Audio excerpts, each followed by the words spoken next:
All right, welcome to episode 4 of Behind the Visual, a podcast where we interview people who are responsible for putting together, creating, and producing all the images and videos you see in your world every day.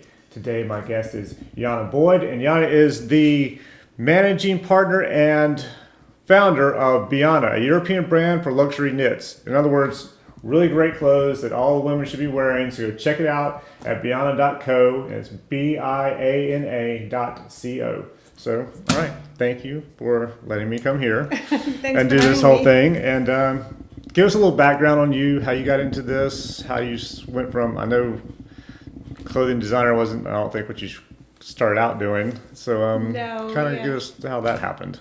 Right. So, I've always loved good clothes, clean lines, high quality, sophisticated style, comfort, very important.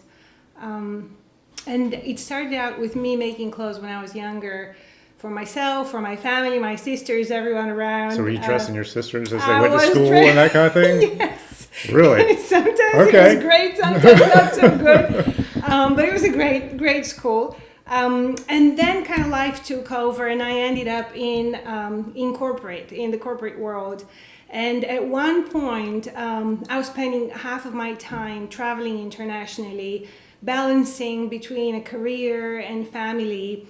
And I found I had a hard time finding clothes that would meet my demand for versatility, comfort, high quality, sophisticated styling. And at that stage, I actually teamed up with a very good friend of mine who is in the knitwear industry.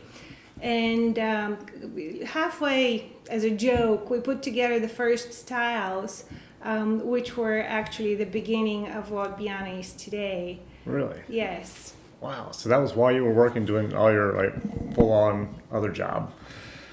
Right. So the first couple of years, it was really a little bit like a hobby, and I was still full on in corporate. But then people started asking, well, where can we buy these styles? And it was great because I was working with a great friend of mine. My sisters also were great advisors and involved, and it just worked out.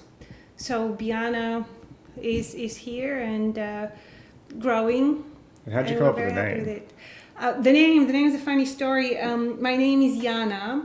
My younger sister is Biana. My older is Anna. So it's like Anna, Iana, and Biana. So it sounds like Biana. Okay. So it's just, we never thought it was going to be something that serious. And here we are. Well, it looks good.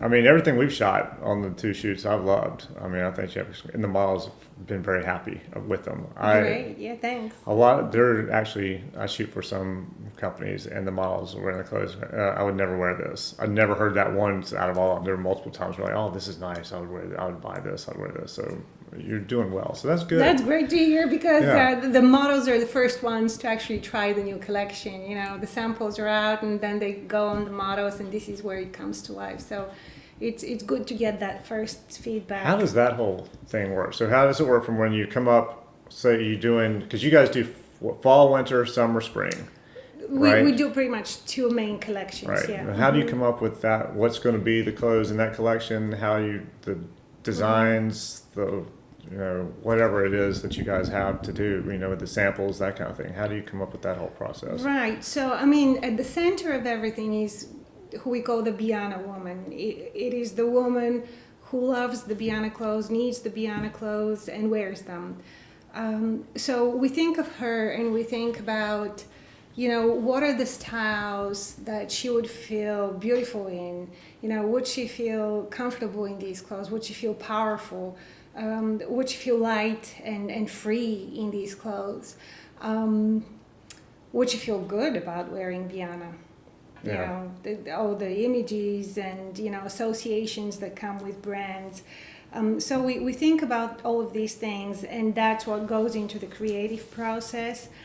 in more practical terms, we start with attending trade shows for yarns, and the main one is in Florence, Italy, where we pretty much select and buy the yarns which go into our collection. They're exquisite Italian yarns.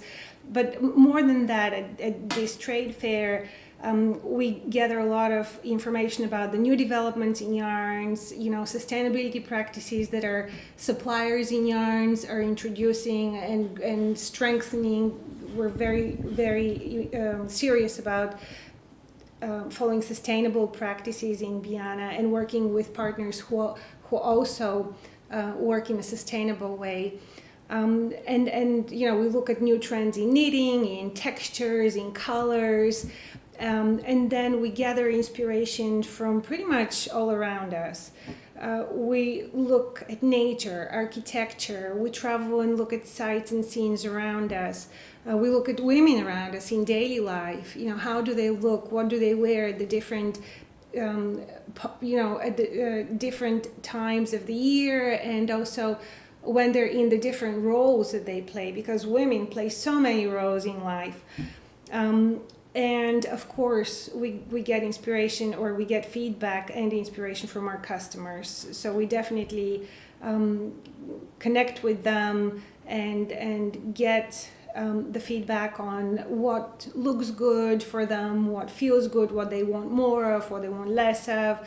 And we take all of that, we create my God, it's a lot. the design, right? Yeah. And then we get input also from the very skillful engineers, technicians of our manufacturer. Because it's great to dream up something fantastic, but you also have to be able to implement it in real life and also to be viable commercially. Yeah. So it's not just sit down and sketch out something. Goes, oh, that's going to look pretty, and that's the fun part of it. Yeah. Wow. Yeah, I had no idea that it was all that much work going into it.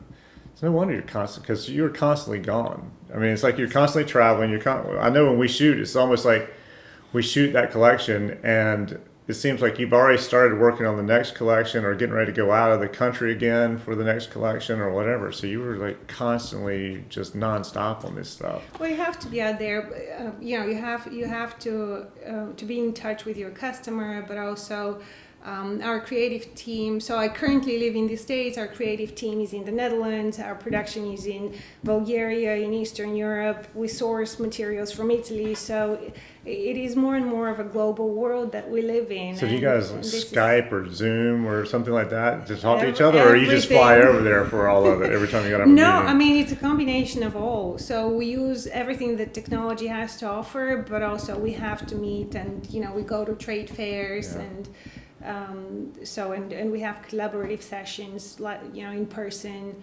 So yeah. So you guys do the trade, like the shows. I know there's some like magic or something in Vegas or something. I don't know. I know there's some clothing shows. This is once the samples are done and photo materials are done, marketing materials, and then we go and present to the buyers. To all the buyers. So how does it work? How do you come up with the concept for the visuals for everything? So once you have all the clothes done, you have the samples in, you're approving. I'm assuming there's back and forth on that. Like they send the samples, you're like, no, we need to tweak this or tweak that. I actually like to be on the ground when the samples are made. So that's why I travel also a lot. I like to spend time in the factory with the team who creates the samples. So and it's a lot of you some styles you may make multiples of until it's right. Right. And then how do we decide on the visuals?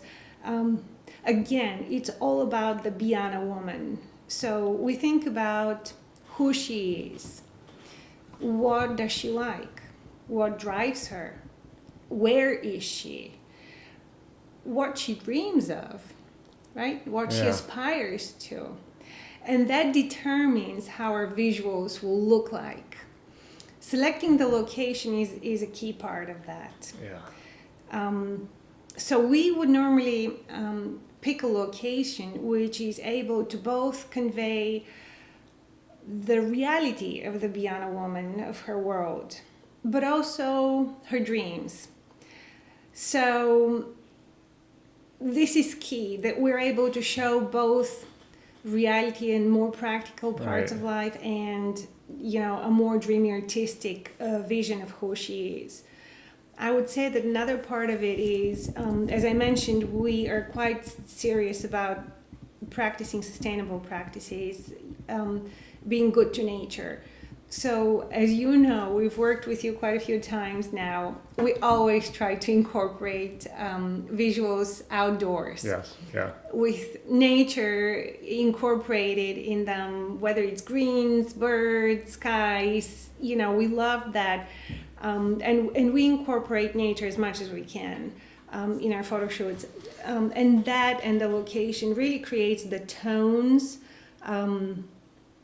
also the color tones, the mood of the photo shoot, and it comes through in the images.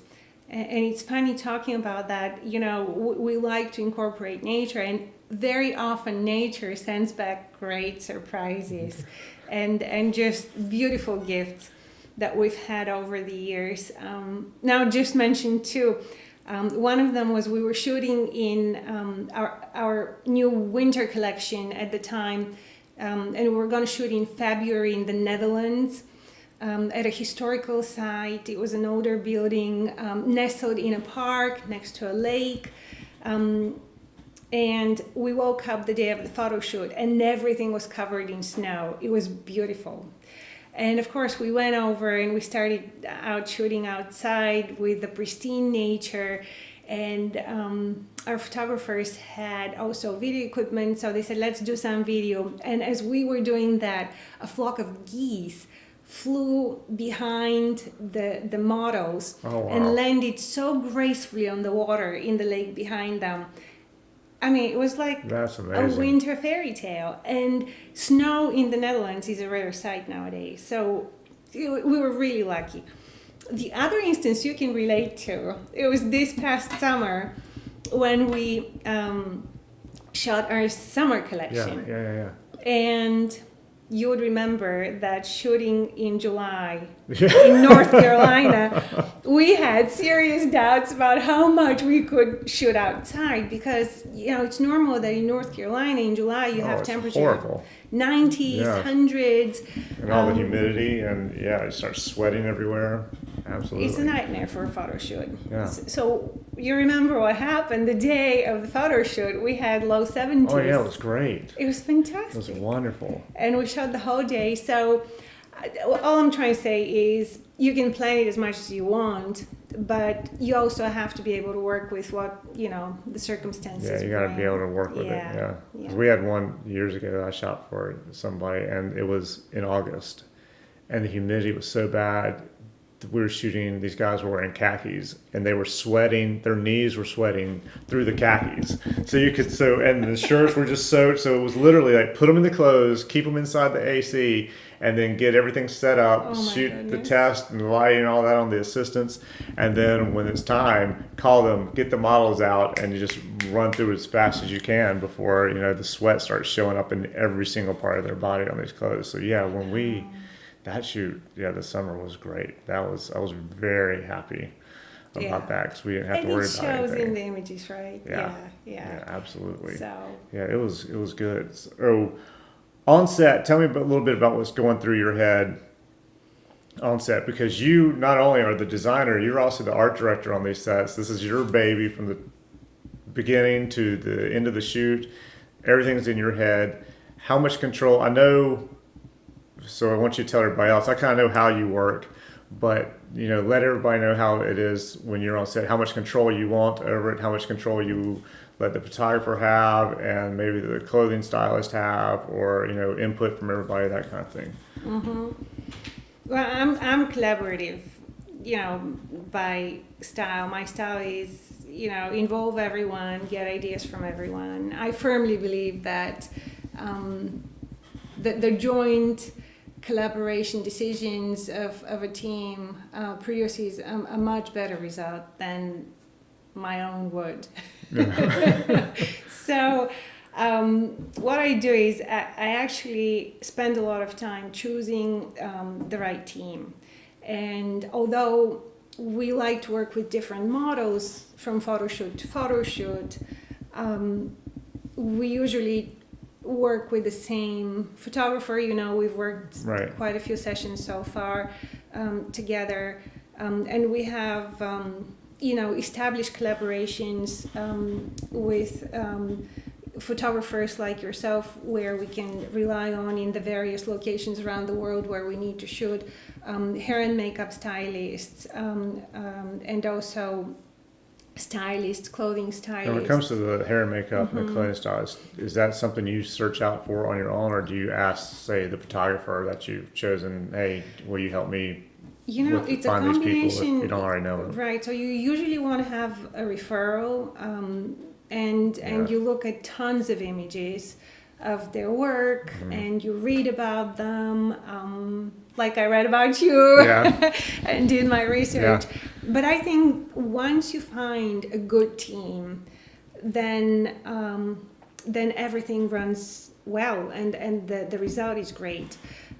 My belief is you need to have a team who likes each other, people who like each other on the team, a team which communicates well. So people have to really communicate well with each other, and a team in which there's trust. Yeah. And if you have that, then you can handle any variables and any surprises. You've experienced my approach. Maybe we should share. What we do is, before the photo shoot, we would go to the location, and we would mark the actual locations in the venue where we would do the photo shoot. We would discuss light, poses, scenarios. And then when we go to the photo shoot, the day of the shoot, we're on the same Makes it so much easier. page. Yeah. Where there are a lot of clients who don't do that. You show up and you're just like, all right, here's your location, find the spot. And you're like, oh my God.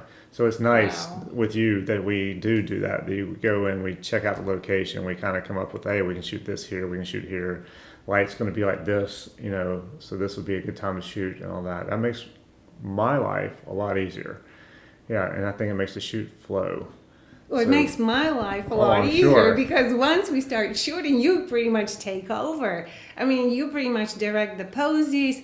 You also set the pace of the photo shoot, whether you realize it or not. But I think the photographer sets the pace, and a good photographer sets a steady flow and a calm environment. And a photographer who's either not experienced or maybe otherwise, then could create a totally different environment. And I believe you can see everything in the end result. Oh, absolutely. Yeah, you can tell. Yeah, I know I've heard stories of photographers who were you could tell they were stressed, or they made the models cry or something. And there's one photographer just constantly, he would make models cry constantly. And I don't understand why you would do that, but. Well, this is another thing, there's that myth that, fashion photographers and fashion models are impossible to work with. They're so demanding, they have swings of their moods, and, you can never please them. They're maybe not friendly. I've not experienced that. I have to say that the photographers I've worked with are amongst the most professional people I've worked with. The models are, I think if you want to keep working, you have to be. Well, the models we've been lucky to work with are not only sweet and great professionals, but also some of the most hard-working people. Oh, yeah. That I know. It's a tough job. Yeah, being a model is not as easy as everybody thinks it is. It's not just stand in front of a camera and smile. Yeah, there's a lot more to it. And they eat. Models actually eat, because you hear all that, models don't eat. Models are they eat more than most people, I think. I've been at crew dinners where you just watch the model and she's eating more than anybody at the table, and your mouth's open, you're like, oh my God, I can't believe you just ate all of that. Right, so there's a lot of myths, and we have to break those, because they're some of the best the best people to work with. Yeah, absolutely. I agree. There's way too many myths on both ends about that whole thing. And I have to say, the stylists also. For example, hair and makeup. If you have a good hair and makeup stylist like Ali, we've worked with before. They're also great creative assistants. and it's yeah. always good to have a few more pairs of eyes looking at the pose, at the scene from different angles. I And agree. the result's always better. Yeah, because it's nice to have multiple creative people around, because Exactly. sometimes, like, maybe the art director gets locked into this is what we want to shoot, or I get locked into this is the angle I want to go at, and then you have other people looking at it and go, hey, what if we shot from up here? What if we shot from over there? And unless I look at it and just know that it's not going to work, I'm absolutely up for trying it. And a lot of times you go, wow, that was a great idea. I'm glad I listened to you. Yeah. Is there anything that, I'm sure you've been doing this long enough now that you probably got it under control, but is there anything that worries you going into a shoot? So maybe, okay, like the first time we worked together, when you went into that shoot, was there anything you were worried about? Or anytime you work with a new crew or new photographer or whoever, is there anything you walk into that shoot worried about and like just hoping this isn't going to happen? Or do you pretty much at this point go, if something comes up, I can handle it and I'll be okay? I mean, listen, I'm a very positive person, so I actually hardly ever think of, oh, I'm so worried that, this would happen or this would happen. No, I normally go with my most positive mindset, and also with the belief that whatever happens, we can work with it. Right. So I think if you have that mindset, then you probably also pass it on to the team, and of course you're anxious before you go into a photo shoot, especially if you work with a new team. So when I relocated and started working with you, that was, probably a situation where I was a bit more anxious than normal.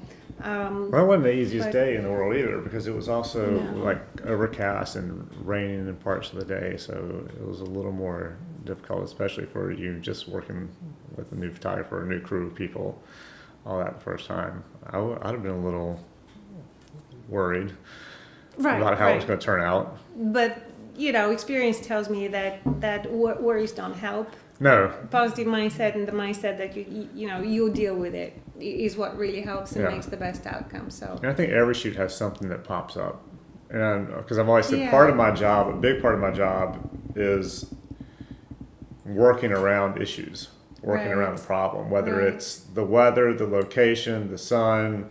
You have, like, one time I was shooting a pregnant model down in South Beach, and she was 9 months pregnant. Oh, wow. And we had to stop at some point because she was just like, I've got to go lay down. And you got all these shoots you still have to finish, but okay, you can't keep pushing her. Yeah. So you let her go lay down and you work your way around it and you figure out how to, yeah, like we had one shoot, was like, okay, we need to walk like so far down the beach. She was like, she's never going to make that. Oh. So after she gets up from this resting of her feet and her whole body, we're going to do these next 3 shoots in this area, figure it out, so it's going to look good. So, yeah, I think if you go into it with the mindset of you can figure it out, you can do it, it's a lot better than going in there all worried and freaking out about everything. Mm-hmm. Wow. Well, you've definitely informed me on a lot of stuff that I didn't know about the whole issue of how, whole thing about how design the clothes works and all that kind of stuff. So, what do you consider to be the toughest part of your job? I think if we are talking about the photo shoots, maybe... Or just even anything in general. It doesn't have to... It can be the photo shoots. That's not a I'm problem. zooming into photo shoots now in the creative work. I think for me, but maybe that probably translates into most of what I do, is that balance between... the practical side of getting things done within a certain time frame. In fashion, you have deadlines, everything needs. So, that project mindset that you need to follow to make sure things get done on time and right. And then the creative aspect, getting the perfect shot or getting the perfect sample or getting, the perfect styling. So where is it that you put a stop to that and you move on to the next one? So that probably is my biggest challenge. Yeah, because I know you constantly have, it seems like you constantly have a deadline you're trying to meet, whether it's we're talking about getting the samples ready for the shoot, and then the shoot needs to be finished by this time because you've got to get it, out and printed by this time. So I can see that being you have to be very disciplined, and although the creative side of you goes for the perfect image or the perfect fit of a certain style, you need to have the discipline to follow the 80-20 rule in certain cases. If 80% of it is there, you make a plan on how to bring it to 100% later, or maybe it cannot get to that. So that balance is probably the toughest. So what's the favorite part of the whole thing?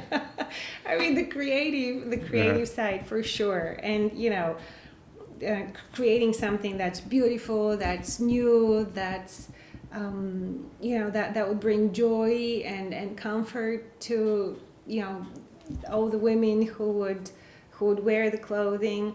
But also, the satisfaction that we do it in the right way. We know who our manufacturers are. I mentioned I spend, time there multiple times a year, so I can guarantee that, they use proper social practices and employment practices, and So you're not worried about sweatshops because you show up and where they actually make it, so there's not some. There all the time. I work with the seamstresses, with the cutters, and feeling good about what you do in terms of you bring something which hopefully is better for the environment and is more sustainable long term, is also a big part of my satisfaction. So you still give your sisters clothes? Or they got to pay for them now? They no more making clothes for the sisters? They actually give great feedback. So for as long as they do that, they get them. That's good. Did they like the clothes when you were making them when you were young? Yes and no. They had a lot of new demands, and always they'll tell me you should do these that way, but that's really what makes you better. So you want customers like that's that. True. Yeah. One of my best friends in this business and just in general was a photo rep, and when I first met him, he looked through my portfolio and saw a picture, and he's like, "Why the hell is this in your book?" And he's like, "Is it because it's a cover?" And I was like, "Yeah." And I mean, this was like, I'd been shooting maybe 4 years at the time, 3 years. And he was like, "No." He said, "The clothes are bad. The model's bad. You got to take this out." I said, "The lighting, all on your end is all good. But the whole thing with the model and the clothes, you got to take it out." And at that point, I was like, "I like you. I want to hang out with you." And we've been friends now for 20 years because of that, where people who just flip through it, or like almost like your sisters just wore your clothes like, "Oh yeah, they're great," when they hated them. You don't learn anything from that. So I think it's a good thing to have somebody who'll tell you the truth. Yeah, you need as much feedback on your work as possible. Absolutely. In order to grow and do better. My wife's real good at that. She's real good at giving me feedback on my work. Thankfully, my husband cannot give me feedback on the clothes. That's true, yeah. You probably got lucky that way. Okay, so last question. What is the strangest or most interesting thing that has happened to you in this business? I wouldn't say that I've had many strange things. I think probably, the weather situations that I mentioned are probably some of the most interesting ones. But I think in general it's a very positive and kind of nice environment in our business, because you're always trying to do something more beautiful, and That's good.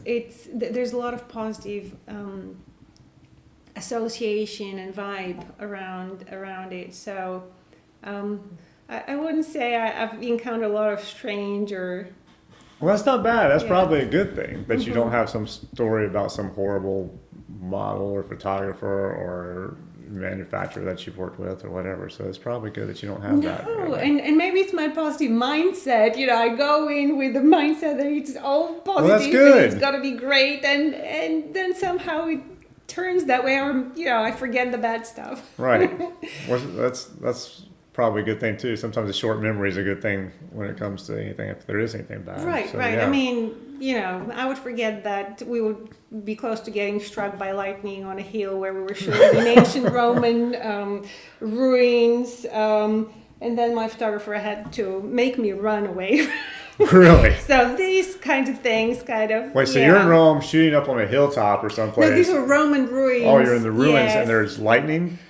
It was approaching. So, but I mean, these are things that you kind of, But still, that's kind of an interesting story. Accept as, that it's normal. Okay. Well, thank you so much for agreeing to do this. I really appreciate it. And if you guys like this episode, or if you like any of the episodes, be sure and subscribe, like it, tell your friends about it so we can keep on doing this thing. So thank you again for listening. Thank you. Thank you. I appreciate it. Sure.